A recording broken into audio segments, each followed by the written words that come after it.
फसल उत्पादन एवं प्रबंधन।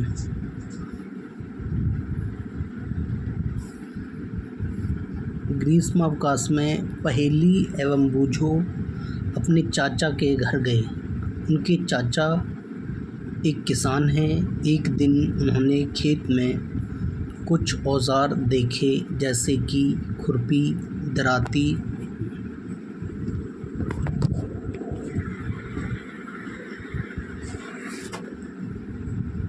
बेलचा, हल इत्यादि।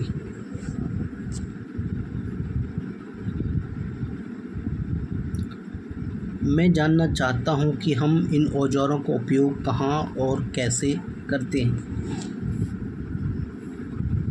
आप पढ़ चुके हैं कि सभी सजीवों को भोजन की आवश्यकता होती है। पौधे अपना भोजन स्वयं बना सकते हैं। क्या आपको याद है कि हरे पौधे अपना भोजन किस प्रकार संश्लेषित करते हैं? मनुष्य सहित सभी जंतु भोजन बनाने में असमर्थ हैं। तो जंतुओं के भोजन का स्रोत क्या है? परंतु हम भोजन ग्रहण ही क्यों करते हैं? आप जानते हैं कि सजीव भोजन से प्राप्त ऊर्जा का उपयोग विभिन्न जैविक प्रक्रमों जैसे पाचन, श्वसन एवं उत्सर्जन के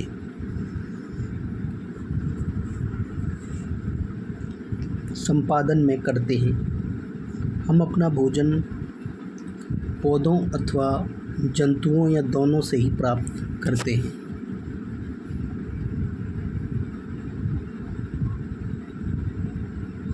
क्योंकि हम सभी को भोजन की आवश्यकता होती है, अतः हम अपने देश के इतने अधिक लोगों का भोजन किस प्रकार उपलब्ध करा सकते हैं। भोजन का बड़े स्तर पर उत्पादन करना आवश्यक है। एक विशाल जनसंख्या को भोजन प्रदान करने के लिए इसका नियमित उत्पादन, उचित प्रबंधन एवं वितरण आवश्यक है। कृषि पद्धतियाँ। लगभग 10,000 ईसा पूर्व तक मनुष्य घुमंतु थे।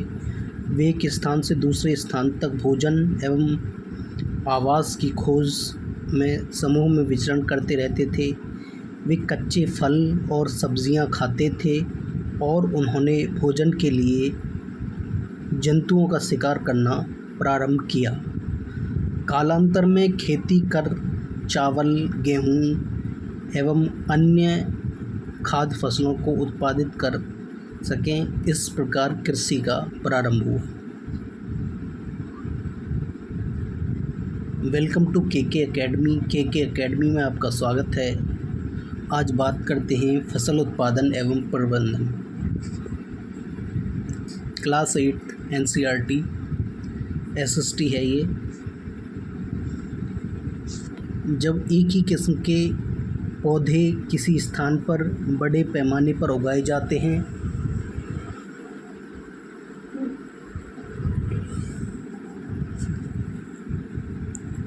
तो इसे फसल कहते हैं।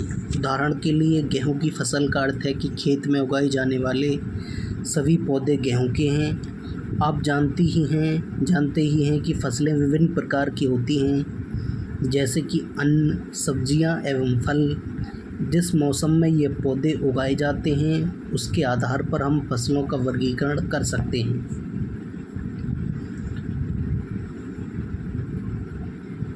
भारत एक विशाल देश है। यहाँ ताप, आर्द्रता और वर्षा जैसी जलवायवीय परिस्थितियाँ एक क्षेत्र से दूसरे क्षेत्र में भिन्न हैं। अतः देश के विभिन्न भागों में विविध प्रकार की फसलें उगाई जाती हैं। इस विविधता के बावजूद मोटे तौर पर फसलों को 2 वर्गों में बांटा जा सकता है। नंबर 1, खरीफ की फसल। वह फसल जिन्हें वर्षा ऋतु में बोया जाता है खरीफ फसल कहलाती हैं। भारत में वर्षा ऋतु सामान्यतः जून से सितंबर तक होती है। धान, मक्का सोयाबीन, मूंगफली, कपास इत्यादि खरीफ फसलें। रबी फसलें। शीत ऋतु अक्टूबर से मार्च तक में उगाई जाने वाली फसलें रबी फसलें कहलाती हैं। गेहूँ, चना, मटर, सरसों तथा अलसी रबी फसल के उदाहरण हैं। इसके अलावा कई स्थानों पर दालें और सब्जियां ग्रीष्म में उगाई जाती हैं।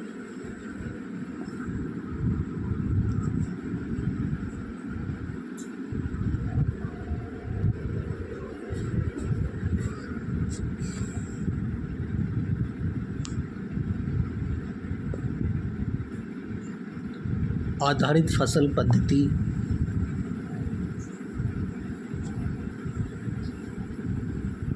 धान को शीत ऋतु में क्यों नहीं उगाया जा सकता?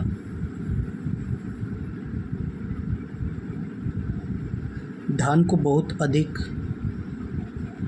पानी की आवश्यकता होती है, अतः इसे केवल वर्षा ऋतु में ही उगाते हैं। फसल उगाने के लिए किसान को अनेक क्रियाकलाप सामयिक अवधि में करने पड़ते हैं। आप देखेंगे कि यह क्रियाकलाप उस प्रकार के हैं जिनका उपयोग माली अथवा आप सजावटी पौधे उगाने के लिए करते हैं। ये क्रियाकलाप अथवा कार्य कृषि पद्धतियाँ जो आगे दिए गए हैं। नंबर 1 है मिट्टी तैयार करना, दूसरा है बुआई, तीसरा है खाद एवं उर्वरक देना, चौथा सिंचाई, पाँचवा है खरपतवार से सुरक्षा, छठा है कटाई, सातवां है भंडारण। मिट्टी तैयार करना। फसल उगाने से पहले मिट्टी तैयार करना प्रथम चरण है।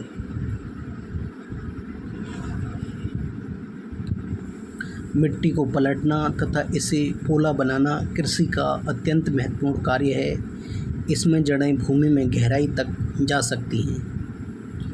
पोली मिट्टी में गहराई में धंसी जड़ें भी सरलता से शोषण कर सकती हैं।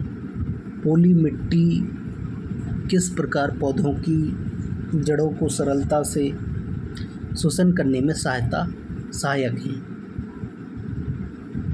पोली मिट्टी में रहने वाले केंचुए और सूक्ष्म जीवों की वृद्धि करने में सहायता करती है।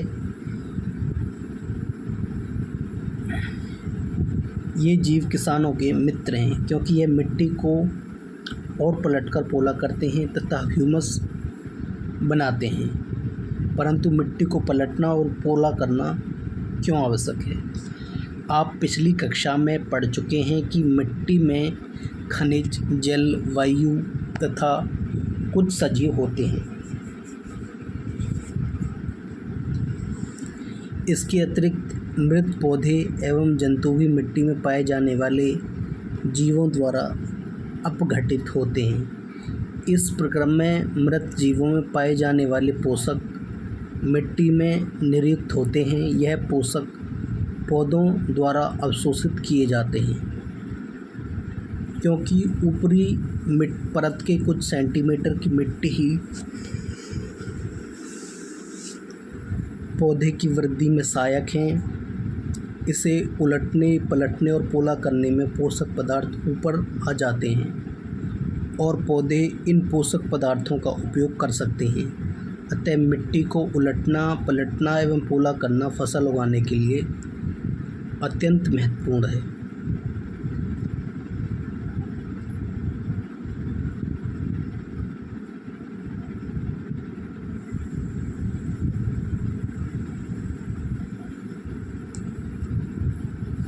मिट्टी को उलटने, पलटने और पोला करने की प्रक्रिया जुताई कहलाती है। इसे हल चलाकर करते हैं।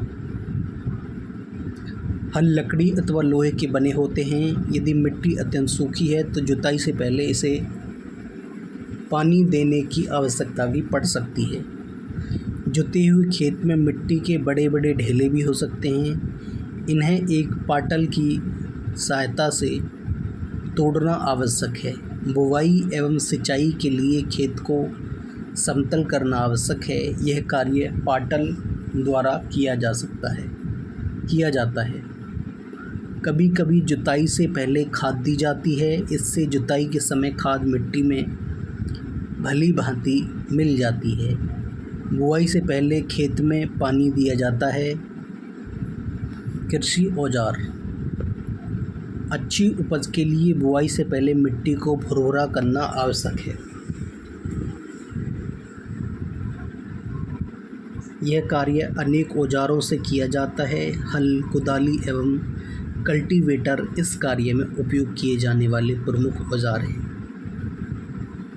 हल शाफ्ट।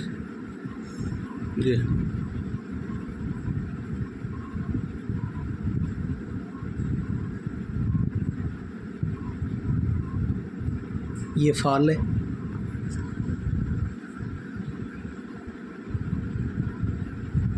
ये हल शाफ्ट है।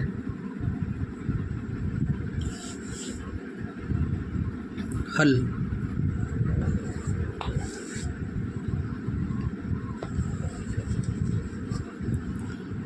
प्राचीन काल से ही हल का उपयोग जुताई, खाद उर्वरक मिलाने, खरपतवार निकालने एवं मिट्टी खुरचने के लिए किया जाता रहा है। यह औजार लकड़ी का बना होता है, जिस बैलों की जोड़ी अथवा अन्य पशु, घोड़े, ऊँट की सहायता से खींचा जाता है। इसमें लोहे की मजबूत तिकोनी पत्ती होती है, जिसे फाल कहते हैं।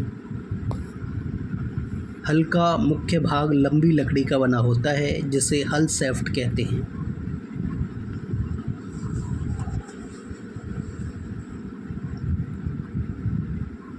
इसके एक सिरे पर हैंडल होता है तथा दूसरा सिरा जोत के डंडे से जुड़ा होता है, जिसे बैलों की गर्दन के ऊपर रखा जाता है। एक जोड़ी बैल एवं एक आदमी इसे सरलता से चला सकते हैं।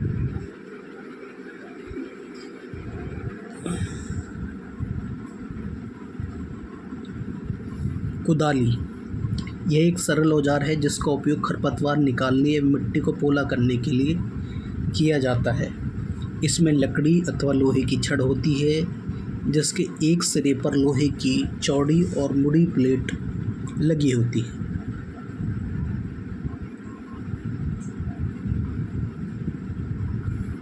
ये इसकी पकड़ है। कुदाली है ये इसका हैंडल है, जोत है, ये छड़ है, ये जो ब्लेड की तरह कार्य करती है। इसका दूसरा सिरा पशुओं द्वारा खींचा जाता है। कल्टीवेटर। आजकल जुताई ट्रैक्टर द्वारा संचालित कल्टीवेटर से की जाती है। कल्टीवेटर के उपयोग से श्रम एवं समय दोनों की ही बचत होती है। कल्टीवेटर को ट्रैक्टर द्वारा चलाए हुए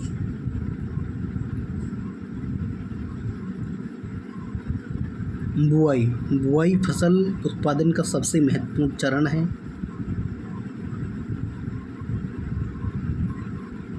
बोने से पहले अच्छी गुणवत्ता वाले साफ एवं स्वस्थ बीजों का चयन किया जाता है। किसान अधिक उपज देने वाले बीजों को प्राथमिकता देता है। बीजों का चयन। एक दिन मैंने अपनी माँ को देखा कि माँ चने के कुछ बीज एक बर्तन में रखकर उसमें कुछ पानी डाल रही है। कुछ मिनट पश्चात कुछ बीज पानी के ऊपर तैरने लगे। मुझे आश्चर्य हुआ कि कुछ बीज पानी के ऊपर क्यों तैरने लगे।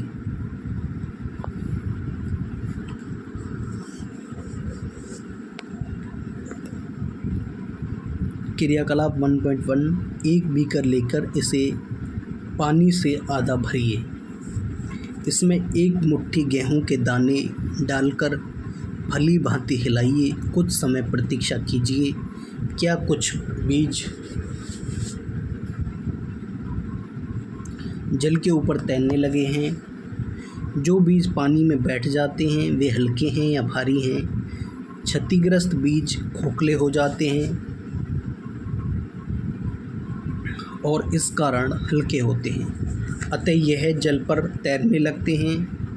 अच्छे और स्वस्थ बीजों को क्षतिग्रस्त बीजों से अलग करने की यह एक अच्छी विधि है।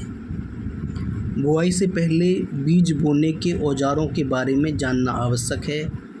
परंपरागत औजार। परंपरागत रूप से बीजों की बुआई में इस्तेमाल किया जाने वाला औजार कीप के आकार का होता है। बीजों को कीप के अंदर डालने पर यह 2 या 3 नुकीले सिरे वाले पाइपों से गुजरती हैं। ये सिरे मिट्टी को भेदकर बीज को स्थापित कर देते हैं। बीज बोने का प्रारंभिक तरीका।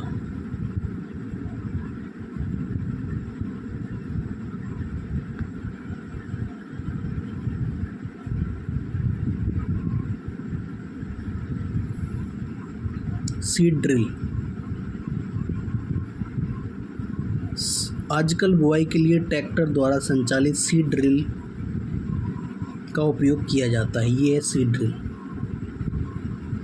इसके द्वारा बीजों में समान दूरी एवं गहराई बनी रहती है। यह सुनिश्चित करता है कि बुआई के बाद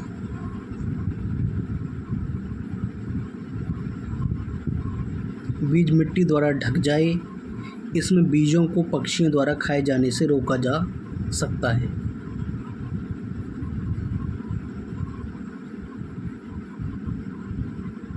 सीड ड्रिल द्वारा बुआई करने से समय एवं श्रम दोनों की ही बचत होती है। मेरे विद्यालय के समीप एक पौधशाला नर्सरी है। मैंने देखा कि पौधे छोटे छोटे थैलों में रखे हैं। वे इस प्रकार क्यों रखे गए हैं? धान जैसे कुछ पौधों के बीजों को पहले पौधशाला में उगाया जाता है। पौध तैयार हो जाने पर उन्हें हाथों द्वारा खेत में रोपित कर देते हैं। कुछ वनीय पौधे एवं पुष्पी पौधे भी पौधशाला में उगाए जाते हैं। पौधों का अत्यधिक घने होने से रोकने के लिए बीजों के बीच उचित दूरी होना अत्यंत महत्वपूर्ण है। इससे पौधों का सूर्य का प्रकाश, पोषक एवं जल पर्याप्त मात्रा में प्राप्त होता है। अधिक घनेपन को रोकने के लिए कुछ पौधों को निकालकर हटा दिया जाता है। खाद एवं उर्वरक मिलाना। वे पदार्थ जिन्हें मिट्टी में पोषक स्तर बनाए रखने के लिए मिलाया जाता है, उन्हें खाद एवं उर्वरक कहते हैं। मैंने एक खेत में उगने वाली स्वस्थ फसल पौधों को देखा, जबकि पास के खेत में पौधे कमज़ोर थे। कुछ पौधे अन्य पौधों की तुलना में ज़्यादा अच्छी तरह से क्यों उगते हैं? मिट्टी फसल को खनिज पदार्थ प्रदान करती है। यह पोषक पौधों की वृद्धि के लिए आवश्यक है। कुछ क्षेत्रों में किसान खेत में एक के बाद दूसरी फसल उगाता रहता है। खेत कभी भी खाली नहीं छोड़े जाते। कल्पना कीजिए कि पोषकों का क्या होता है। फसलों की लगातार उगाने से मिट्टी में कुछ पोषकों की कमी हो जाती है। इस क्षति को पूरा करने हेतु किसान खेतों में खाद देते हैं। यह प्रक्रम खाद देना कहलाता है। अपर्याप्त खाद देने से पौधे कमज़ोर हो जाते हैं। खाद एक कार्बनिक जैविक पदार्थ है जो कि पौधों या जल अपशिष्ट से प्राप्त होती है। किसान पादप एवं जंतु अपशिष्टों को एक गड्ढे में डालते जाते हैं तथा इसका अपघटन होने के लिए खुले में छोड़ देते हैं। अपघटन कुछ सूक्ष्म जीवों द्वारा होता है। अपघटित पदार्थ खाद के रूप में उपयोग किया जाता है। आप कक्षा 6 में वर्मी कंपोस्टिंग अथवा केंचुए द्वारा खाद तैयार करने के विषय में पढ़ चुके हैं।